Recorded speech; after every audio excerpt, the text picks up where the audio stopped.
Hello and welcome to another Disgruntled Danny special, and if you've read the title you'll know that this week the wife and I are in the eternal city of Rome.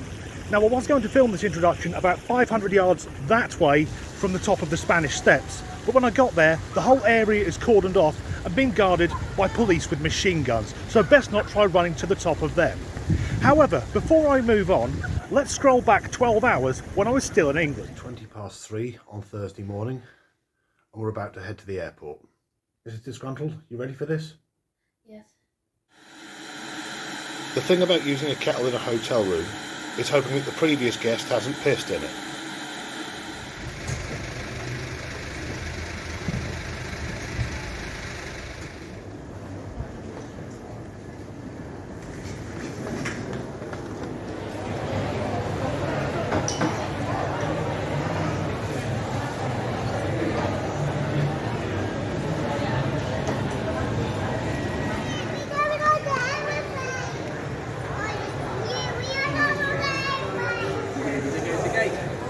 We're now on the plane.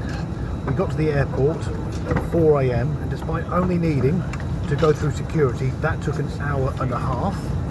The departure lounge was the usual mess, young families with their screaming toddlers determined to ruin the flight for everyone else, and hen parties where the bride has decided after 20 years of being a cum depository for every bloke in the northwest of England has found someone gullible enough to settle down.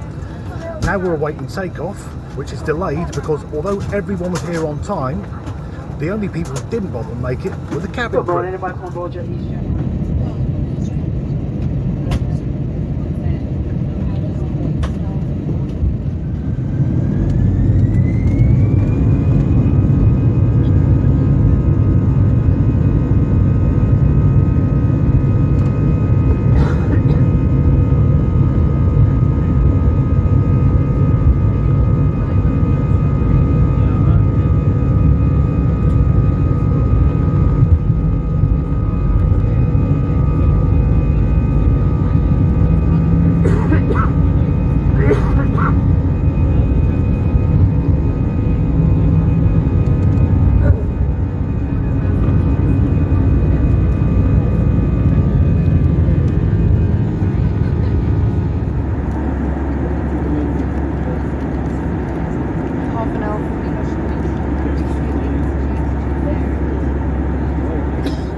When we left the UK, it was 11 degrees Celsius. We've just got to Rome, it's 32.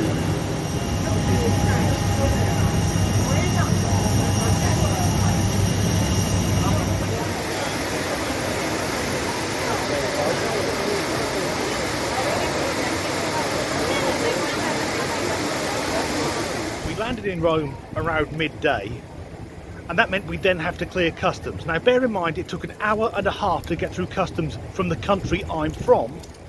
Rome, 4 minutes. Then we had to wait for our taxi driver. And I hadn't forgotten, but I think my mind was trying to blot it out, what it's like getting a lift in a taxi, or indeed any car, in Italy. Because every Italian man thinks he's a Formula 1 driver and drives like he's fucking qualifying. The taxi we were in, we were an 80 km/h speed limit and he was doing 140. Coming up to a red light, and bear in mind I'm wearing a seatbelt that doesn't work, I'm thinking, that's a red light, we should be stopping now. We should be stopping, but it turns out he was trying to outbrake some youth on a Vespa. And when it comes to traffic laws in Italy, particularly Rome, there's an old Italian saying, which goes, the authorities can introduce as many laws as they want, provided they never try to enforce them.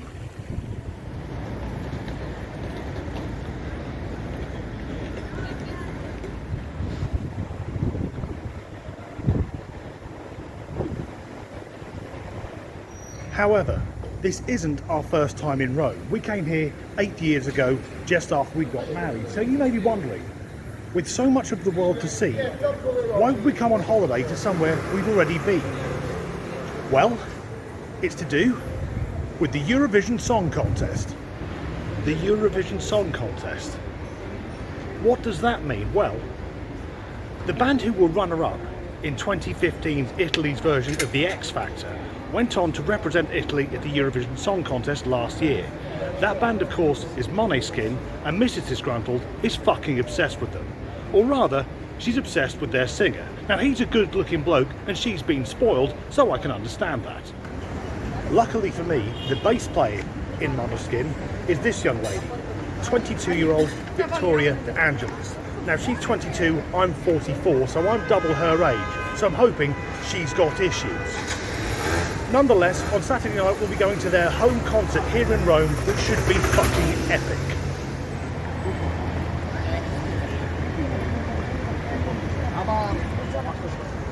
So, the way you cross the road using a zebra crossing on every other country on Earth is you look left and right and make sure the drivers have made eye contact with you so they slow down. They've acknowledged that you're there. In Italy it's different, because if you make eye contact with the driver, then he knows that you've seen him, so why the fuck should he stop? Because he's in a car and you're on foot. So what you do instead is you walk onto the zebra crossing, you don't look left or right, you just head straight across the road, taking your life in your hands. And didn't get run over. Let's go again. Quicker this time, because there are sirens in the background.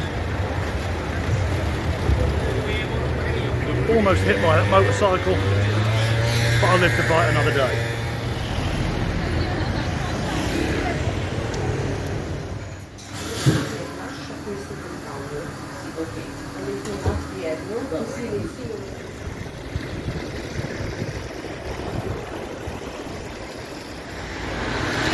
So it's the morning of day 2 here in Rome.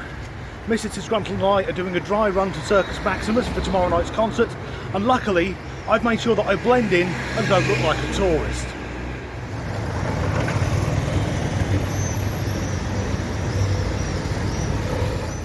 I guess that Rome's okay, but in all honesty, I mean really, is there anything to look at? I suppose it'll be nice when it's finished. So the tour guide said we'd have to walk this way for 2 to 3 minutes to get to Circus Maximus. Mr. Disgruntled, how long have we been walking? 63 billion minutes.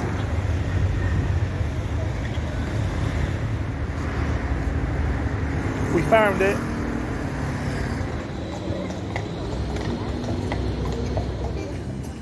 Even in Rome, one of the most beautiful cities in the world, there's a group of wankers ruining it with freestyle fucking jazz.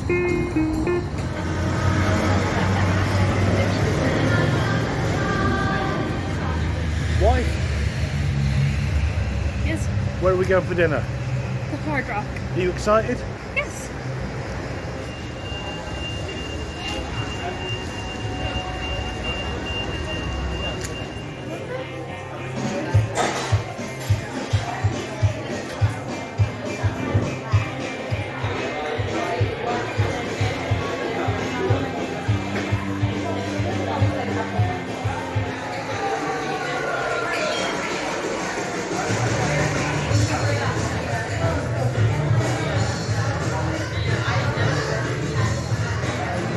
Hard Rock, and our waitress Lydia, notice I was wearing a Guns N' Roses shirt. Within 10 minutes, Patience is on from G&R Lies? Yeah, Lies.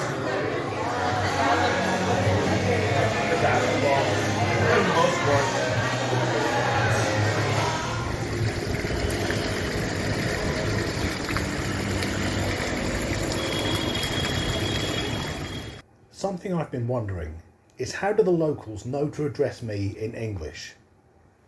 And then I catch sight of myself in a shop window and see this out of breath, overweight, sweaty mess covered in a mixture of sunburn and tattoos. And of course, there's only one place on earth I could fucking be from.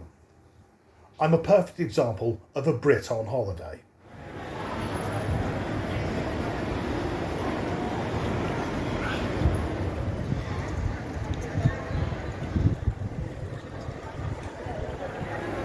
I've just had an American tourist stop me and ask, "Hey buddy, do you know the way to the Pantheon?"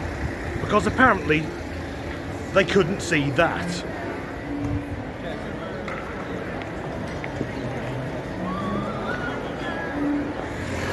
crossing the road again. It's on the Via del Corso, one of the busiest roads in all of Rome. So no eye contact, just walk. I'm fine.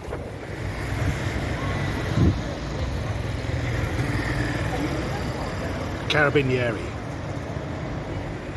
A change I have noticed since the last time I was in Rome 8 years ago is that tattoos are starting to become more popular. Nowhere near as popular as they are in Britain, where if you see someone who's over the age of 22 without any tattoos or piercings, you're worried they might be part of a cult. But I've just seen a very attractive young Italian lady in short shorts with an English tattoo, and I fear that the words may have been lost in translation, because right across the top of her thigh, angling towards her crotch, are the words, "Stay soft." If I was near that tattoo, I'm sure it would have the opposite effect. It's Saturday morning and I'm on the Spanish steps because whatever was going on Thursday when we got here is finished, and now I won't get shot for walking up them. Interesting fact about the Spanish steps, it's legal to walk up them, but it's illegal to sit on them. It's not that interesting.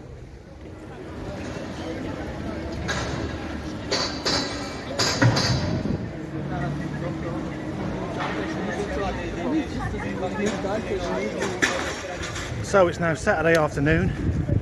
We've just had a lift with a cab driver who, despite his best efforts, couldn't get his Dacia Sandero to go through the sound barrier, and we're finally here at Circus Maximus.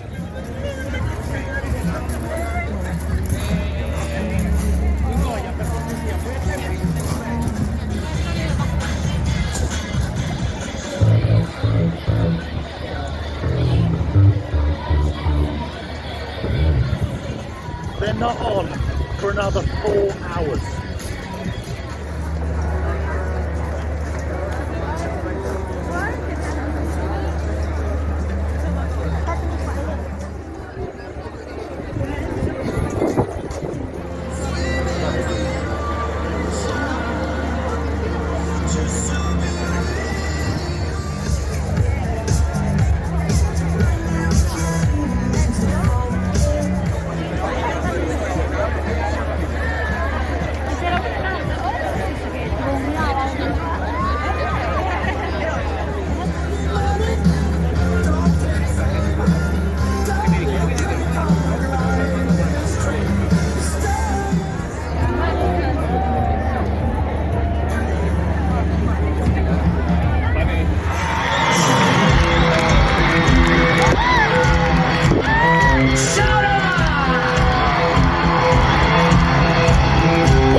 So we're on our way back to the hotel after the concert, and I'm going to take a moment to be serious because I'm a 40-something rocker and metalhead, and I've been worried that when the big names of today, the Maidens, the Metallicas, the Chili Peppers retire, there's no one to step into their place. But I can assure you all, rock music is alive and well. Måneskin, and I don't say this lightly, they're the new Queen.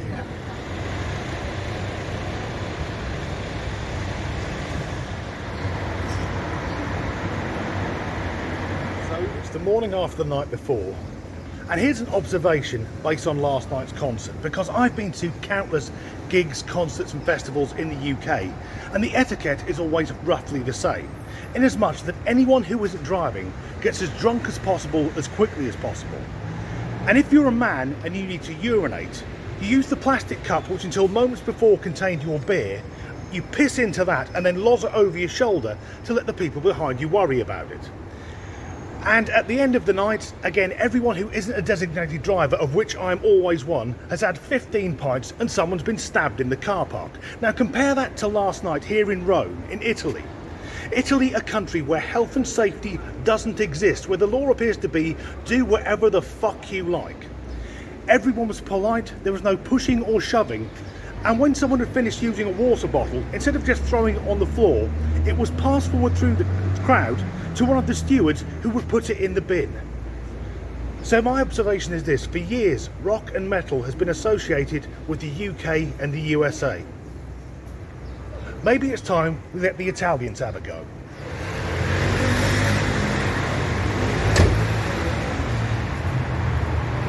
Someone paid money for that. A couple more things from last night before I move on to the rest of the holiday. Firstly, Mrs. Disgruntled's obsession with Damiano, the vocalist from Måneskin.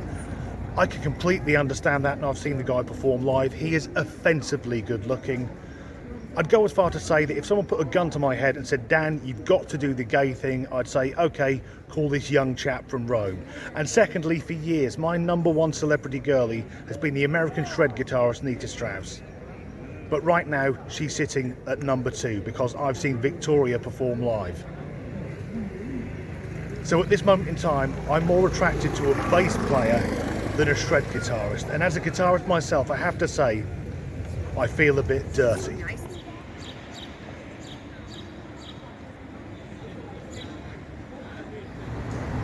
Now that the concert's over, the wife and I are hoping to get stuck in and do proper touristy things. And one of the places we're hoping to visit is the Vatican. Now, we've been there before, but the difference is last time we were here, I was just a layman, whereas now I'm an ordained minister. Albeit my ordination took 15 minutes online, and I could have probably done it in 12 had I not been so hungover. But anyway, now me and the Pope, we're like that. Although he's a Catholic and legally I'm a Protestant, and spiritually, at best, I'm an agnostic. It's probably best not to mention that I'm reverend. One of the things you'll notice a lot in Rome is the persistence of the restaurant and cafe owners, because on many of the side streets, not this one, they will be littered with small restaurants, and every owner, as you walk past, will go, "Table for 2, sir." So I'll decline, saying no thank you. And then you get to the next one, it's "Table for 2, sir," and they watch you go down the fucking street, thinking that within the space of 2 metres I'll have changed my mind and thought, yes, actually now I need to sit down and have a fucking 3-course meal.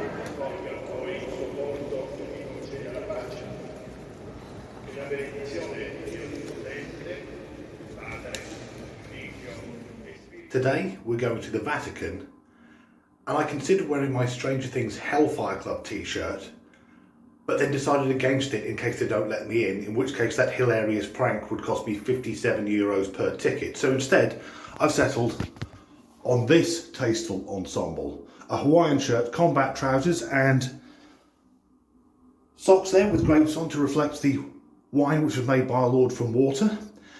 And just in case people think I'm not religious, I've got a new screensaver for my phone, which is Victoria from Måneskin, showing her dedication to the Catholic faith.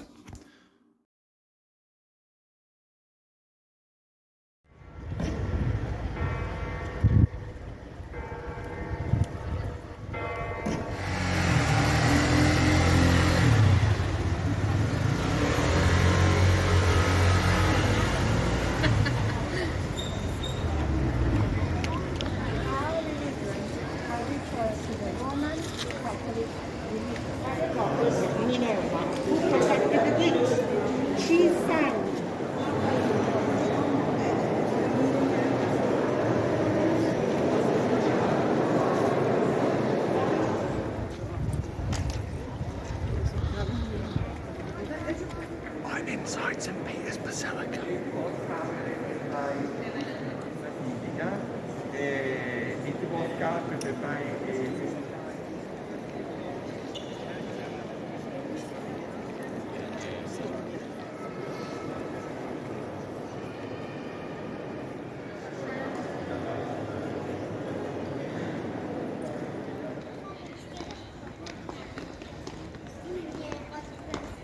So, we've now left the Vatican and I'm officially back on Italian soil. And if it seems like maybe I should have done an introduction before we went into the Vatican, well I did, but I made a number of errors, so I've deleted that part of this film. The Vatican, or Vatican City, is the smallest country on Earth. It only covers 44 square acres, and it gained its independence from the rest of Italy in 1929 when the Pope did a deal with fascist leader Mussolini. So there's that. Something else that happened on this, my second trip to the Vatican, was I got bollocked by the Swiss Guard. Those guys who look like court jesters, but they're actually elite special forces charged with defending the Pope. Also, our tour guide asked how Mrs. Disgruntled and I knew the answers to so many of the biblical questions, so I threw in, I'm a reverend minister. Mrs. Disgruntled, you just bought a knockoff handbag from a illegal immigrant. How much did you want for it? €75. And what did you offer him for it? 20. How much did you settle on? 20. Don't fuck with my missus. After our day at the Vatican, Mrs. Disgruntled and I are going out for a romantic meal for two. However, you should never miss the opportunity to make your partner ashamed to be seen with you in public.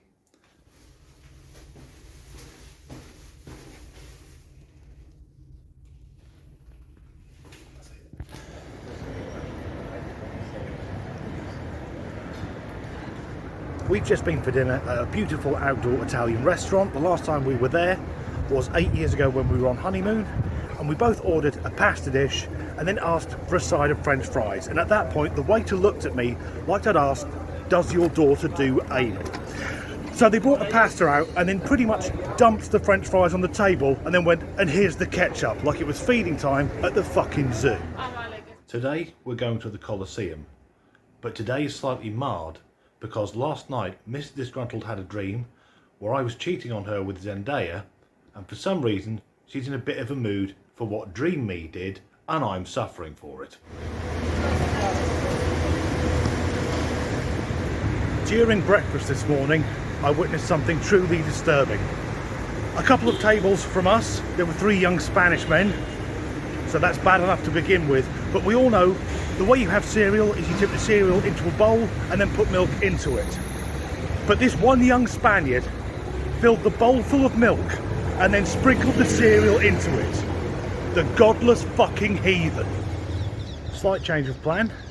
We'll be going to the Colosseum tomorrow because we've got to the ticket office that says buy your tickets here, and we got to the front of the queue. They said you have to buy them in advance online.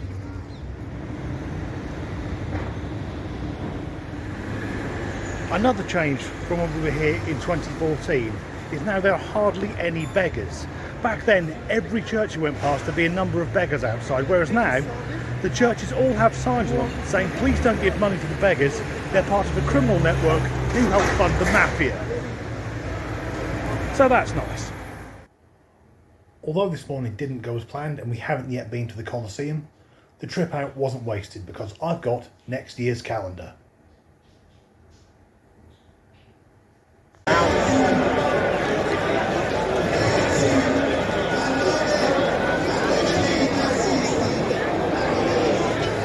It's Wednesday morning and behind us is some sort of protest which we're moving away from because they've just started firing smoke bombs.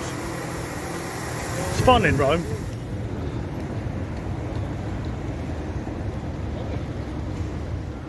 Here's an update on what's been going on in Rome this morning. Earlier, Mrs. Disgruntled and I were looking for a taxi to take us to the Colosseum, but no taxis are running. It turns out they're all parked up in car parks like this, and the protest going on in the middle of Rome is the taxi drivers protesting against the cost of fuel, and that's all well and good, but where the fuck did cabbies get stun grenades from?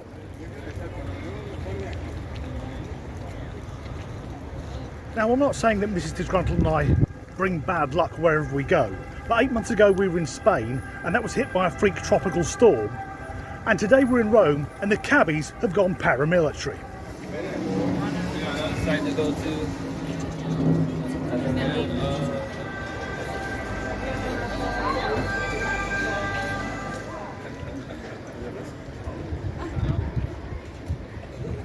the Colosseum, an amphitheatre constructed so that all and sundry could witness brutality, violence and murder. A proud tradition which is carried on to this very day outside most British pubs at chucking out time on Fridays.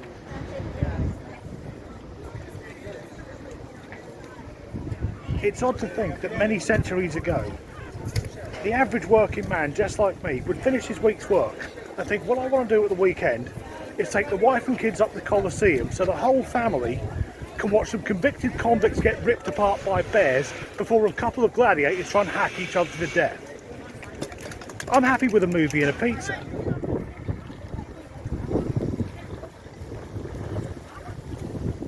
I'm now back at the hotel, and tomorrow we fly back to England. So I'll return to a question I asked right at the start of this video. With so much of the world still to explore, why do the wife and I keep coming back to Italy? And it's not just the Eurovision Song Contest. First of all, the climate.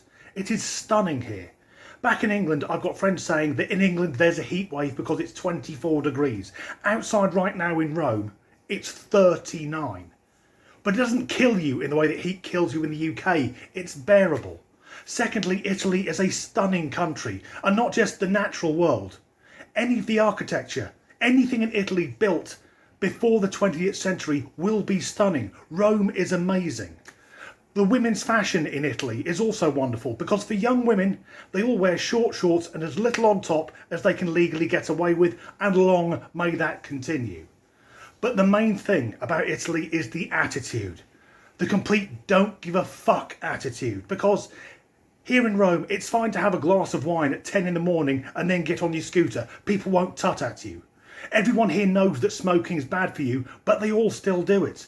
And you'll never go to an Italian restaurant and find the calories for a meal on the menu because they simply don't care.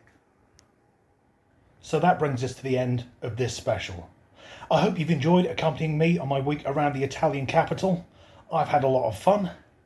And before I go, after I've stopped speaking, I'll leave you with the most special moment for me of the entire holiday. But as ever, thanks for watching.